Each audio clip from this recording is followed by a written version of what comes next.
honing in on the 7-year journey of being prominent, were there specific places of like moments of like doubts and like, should I continue with this and shouldn't I do it? Like, nobody's listening. Share with us a little bit of the internal journey as you're sharing more and more of you.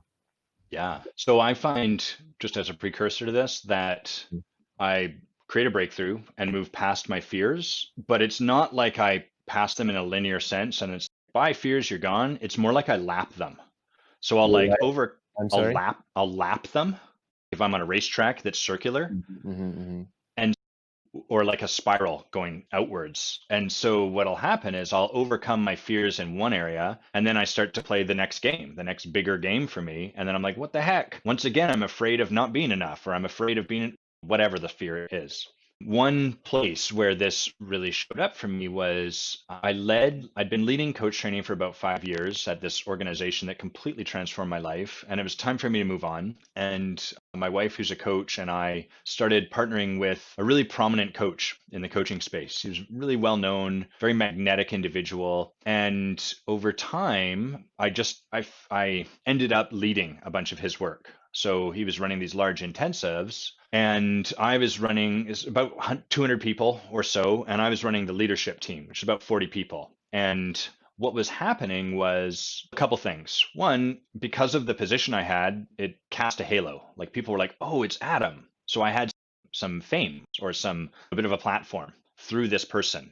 I got to be beside him. He drew a bunch of people, and then those people saw me as a bit of a right-hand man or whatever you want to call it. And then we would get into conversation, and then I would create clients from that. And what happened was I found myself towards the end of my time there at these events really resentful. And I was resenting this person who had given me a lot of support, given me a lot of space. And I noticed what was going on was I'd be at these events and I'd spend all my time outside of the main room, just sitting there, chatting with people, connecting. But this person, they're doing it wrong. So I was like, let's look at that. That's weird because I'm choosing to be here and yet I'm showing up resentful. What's that about? And as I was moving through some work, what started to come forward was, oh, I'm resentful of him for doing it wrong because I'm not willing to create my own stage and have me be the target of resentment. I'm not willing to show up and do it wrong myself and then feel this same energy. It's easier for me to sit in the wings, so to speak, and project at him. It became very clear to me at that point, oh, I got to create my own thing at this point. I got to stop being behind someone and I got to step out and start making my own intensives or whatever it was. And because you asked about doubt, holy crap, was that terrifying. Like I had all of these thoughts that were like, how are you going to create the same following because you don't have this person doing all that work for you and it's all going to go away, and who the hell are you to run all of those thoughts? And I guess it's been maybe 2.5 years since we stepped away from that, and we're still building it.